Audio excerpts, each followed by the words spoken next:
राजा मंगलसेन की कहानी। राजा मंगलसेन नाम का राजा पृथ्वीपुर राज्य पर राज करता था। मंगलसेन को अपने बगीचों में घूमने का बड़ा ही शौक था। उसे जब भी समय मिलता वह अपने बाग बगीचों की सैर करने को निकल जाता। प्रकृति के बीच में समय गुजारना उसे बड़ा ही अच्छा लगता था। एक दिन वह जब अपने शानदार बगीचे की सैर कर रहा था तो उसने देखा कि एक बारहसिंगा उसके बगीचों में घुस आया है और वह इधर उधर दौड़कर बगीचे में लगे हुए फूल पौधों को तहस नहस कर रहा था। राजा को अपने बगीचे के पौधों और फूलों से बड़ा ही लगाव था। यह दृश्य देखकर राजा आग बबूला हो गया। राजा मंगलसेन ने तुरंत अपने सैनिकों को आवाज लगाई कि वह बारहसिंगा को पकड़े और राजा खुद भी बारहसिंगा का पीछा करते हुए दौड़ने लगा। बारहसिंगा बगीचे से बाहर आ गया और राजा ने भी उसके पीछे अपना घोड़ा दौड़ा दिया। और मंगलसेन ने बारहसिंगा का पीछा करते करते अपने राज्य की अंतिम सीमा तक आ गया, परंतु वो बारहसिंगा को न पकड़ सका। उछलता कूदता बारहसिंगा उसकी आंखों से ओझल हो गया। अब राजा मंगलसेन थक चुका था। उसकी वहां से आगे जाने की इच्छा नहीं हुई, तो वह वहीं पर रुक गया। मौसम बहुत ही गर्म था और राजा को प्यास भी लगने लगी। उसने नहाने की सोची। जब वह नहा रहा था तो एक चोर उसका घोड़ा और कपड़ा लेकर भाग गया। चोर अपने पुराने कपड़े वहीं पर फेंक गया। राजा के लिए अब बहुत ही खराब हालत हो गई थी। अब वह क्या करता कि अपने महल में वह वापस कैसे लौटे, क्योंकि बिना घोड़े और बिना कपड़ों के लोग उसकी हंसी उड़ाएंगे। राजा ने वहां पर पड़े हुए चोर के पुराने कपड़े पहन लिए और अपने पड़ोसी राज्य को घूमने के विचार से राज्य की सीमा को पार करके दूसरे राज्य में चला गया। बहुत दूर तक राजा मंगलसेन ने चोर के कपड़ों में घूमता रहा। तभी उसकी नज़र झाड़ियों में पड़ी हुई चमकती हुई वस्तु पर पड़ी। राजा ने तुरंत वह वस्तु उठा ली। वह वस्तु चमकता हुआ एक मोतियों का हार था। वह भी बहुत ही कीमती मोतियों का हार। राजा सोचने लगा, भगवान का लाख लाख धन्यवाद जो यह मोतियों का हार मुझे मिल गया। अब मैं अपने लिए नए कपड़े और नया घोड़ा खरीद सकता हूँ। चलो चलकर इसे बाजार में बेचने की कोशिश करता हूँ। चलते चलते वह पड़ोसी राज्य के बाजार में जा पहुंचा। वहां एक सुनार के पास गया और कहने लगा, सेठ जी, क्या तुम मुझसे एक मोतियों का हार खरीदोगे? मेरे पास बेचने के लिए एक कीमती हार है। मैं एक नदी पार कर रहा था तो मुझे वहां पर यह हार मिला। सुनार बोला, दिखाओ तो कैसा कीमती हार है। राजा मंगलसेन ने वह हार सुनार को दिखाया। हार को देखते ही सुनार चिल्ला पड़ा, अरे चोर, इसको तुमने कहाँ से चुराया? मैंने ऐसे ही 2 हार राजा साहब के लिए बनवाए थे, उसमें से एक का पता ही नहीं चला। जरूर तुमने ही यह चुराया होगा। चलो इसी समय राजा के दरबार में। मंगलसेन बोला, नहीं सेठ जी, ऐसी बातें मत करो, मैं चोर नहीं हूँ। मुझे तो यह हार पड़ा हुआ मिला था। परंतु सेठ ने उसकी एक न सुनी और तुरंत अपना नौकर भेजकर कोतवाल को बुला भेजा। मंगलसेन ने कोतवाल के सामने भी अपनी बेगुनाही की बात कही, मगर उसे पकड़कर महाराज के सामने हाजिर कर दिया गया। जब मंगलसेन को महाराज के दरबार में लाया गया तो सुनार ने महाराज के सामने अपनी शिकायत रखी। मंगलसेन को चोर बताया।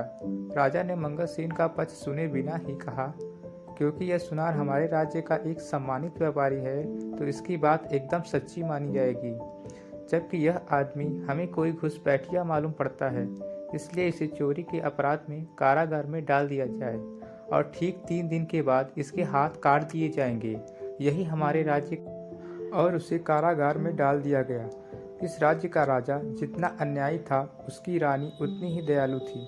जब रानी को यह सारी बातें मालूम हुई तो उसने राजा से कहा, महाराज, आप इतना बेरहम हुक्म कैसे दे सकते हैं, जबकि इस मामले में कोई गवाह भी पेश नहीं किया गया और ना ही आपने उसे आदमी को अपना पक्ष रखने दिया।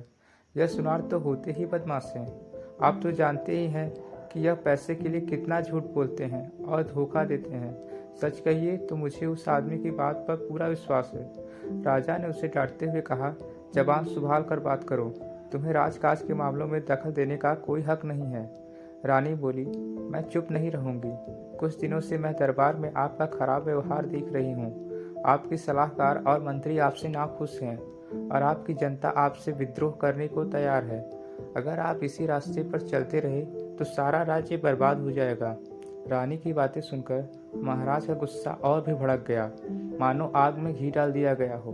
उसने कहा, ठीक है, तुम्हें उस आदमी से इतनी हमदर्दी है तो मैं उसी के पास तुम्हें पहुंचा देता हूँ। राजा ने सैनिकों को आदेश दिया कि रानी को भी उसी चोर के साथ कैद खाने में डाल दिया जाए। सैनिक यह सुनकर चौंक पड़े। वह चाहते तो नहीं थे, परंतु राजा के हुक्म का पालन करना उनकी मजबूरी थी। सैनिकों ने रानी को मंगल सेन के साथ उसी कारागार में डाल दिया। मंगल सेन ने जब रानी को अपने कारागार में देखा तो आश्चर्यचकित रह गया। रानी ने उसे पूरी बात बताई। अब मंगल सेन और रानी दोनों को ही एक दूसरे से हमदर्दी हो गई थी। वह रात दोनों ने जाग कर बिताई। कारागार के कुछ सैनिक रानी के वफादार थे, जबकि वह महाराज से नाखुश थे। अगली रात रानी अपने वफादार सैनिकों की मदद से मंगल सेन को साथ लेकर कारागार से फरार हो गई। दोनों भागकर राज्य से दूर एक जंगल में जा पहुंचे और झोपड़ी बनाकर वहां रहने लगे। मंगल सेन को कारागार में बहुत ही यातनाएं दी गई थी, जिसकी वजह से वह अस्वस्थ रहने लगा था।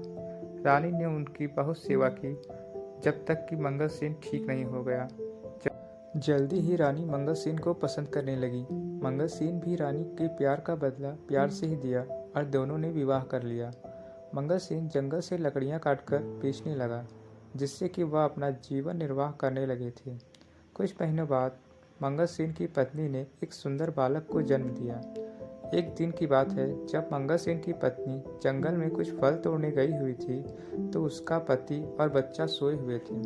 अपने बच्चों को वह मंगल सेन की निगरानी में छोड़ के गई थी। घुटनों के बल चलते चलते बच्चा नजदीक के ही कुएं के पास जा पहुंचा और कुएं में गिर गया। जब मंगल सेन की आंख खुली तो बच्चों को वहां न पाकर वह बहुत ही दुखी हुआ।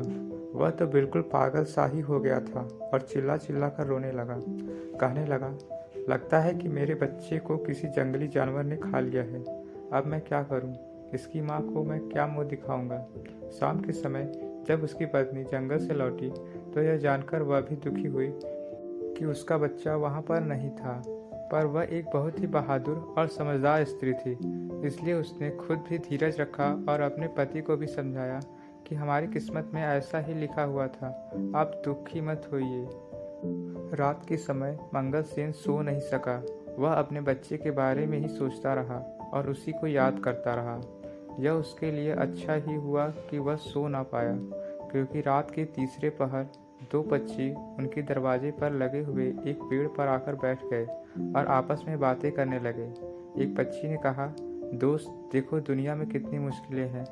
जरा देखो इस आदमी के साथ क्या हुआ। इसको अपना देश छोड़ना पड़ा और बेचारा दूसरे देश में भिखारियों की तरह रह रहा है, जहां उसकी बड़े अन्यायपूर्ण ढंग से सजा दी गई, और अब यह अपने सुंदर से बेटे के दुख में परेशान भी है। इसका बेटा कल दोपहर से ही इस कुएं में गिर गया था। दूसरा पक्षी बोला, इन बेचारे लोगों को क्या क्या परेशानियां उठानी पड़ी। क्या इनके लिए कुछ किया नहीं जा सकता? हाँ, किया जा सकता है। अगर मंगल सेन इस कुएं में कूद जाए तो वह आसानी से अपने बच्चे को बचा सकता है, क्योंकि वह बच्चा अभी भी कुएं में जिंदा है। राजा मंगल सेन ने उन पक्षियों की बातें सुनी तो उसे सुनकर बड़ा ही आश्चर्य हुआ और खुशी भी हुई। जैसे ही सुबह हुई, उसने अपनी पत्नी को जगाया और उसे रात वाली बात बताई और उसकी सलाह मांगी। रानी बोली, आप पक्षियों की बात मानकर कुएं में कूद जाइए। राजा इस समय कुएं में कूद गया।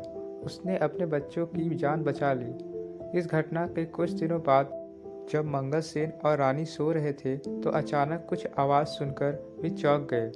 बाहर देखा तो कुछ सैनिकों ने उन्हें घेर रखा था। वह भय के मारे कांपने लगे कि शत्रु राजा ने उन्हें फिर से पकड़ने के लिए सैनिक भेजे हैं। परंतु तभी मंगल सेन का एक पुराना मंत्री उसके सामने आया और अपने राजा को प्रणाम करते हुए कहा, महाराज, आखिर हमने आपको ढूंढ ही लिया। उसे देखकर मंगल सेन बहुत ही खुश हुआ। तब मंत्री ने बताया कि उसने अपने गुप्तचरों की सहायता से मंगल सेन को ढूंढने में सफलता पाया है। उसने यह भी बताया कि उसके राज्य की जनता बेसब्री से मंगल सेन का इंतजार कर रही है। अब राजा अपनी पत्नी और बच्चों के साथ अपने राज्य वापस चला गया। मंगल सेन फिर से अपनी राजगद्दी पर बैठ गया और पहले की तरह ही राज करने लगा। गद्दी पर बैठते ही मंगल सेन सबसे पहले यह काम किया, उसने अपनी सेना को लेकर उस राजा के ऊपर चढ़ाई कर दी जिसने उसके साथ बुरा व्यवहार किया था। इस युद्ध में मंगल सेन जीत गया और दूसरा राजा हार गया। शत्रु राजा सेन से दया की भीख मांगने लगा। शत्रु राजा ने बताया कि इन दुष्ट चुनार की वजह से उसने मंगलसेन के साथ ऐसा व्यवहार किया था। अब वह उसको जाते ही सजा देगा। शत्रु राजा को गिड़गिड़ाते हुए देखकर मंगलसेन को उस पर दया आ गई। मंगलसेन ने उसे माफ कर दिया और उसे छोड़ दिया। उसके बाद सारे राज्य में शांति और खुशहाली फैल गई। मंगलसेन ने अब अपनी पत्नी और बच्चों के साथ एक खुशहाल जीवन बिताने लगा। सारी प्रजा अपने राजा के साथ साथ नई रानी और उसके बच्चे को पाकर भी बहुत प्रसन्न थी।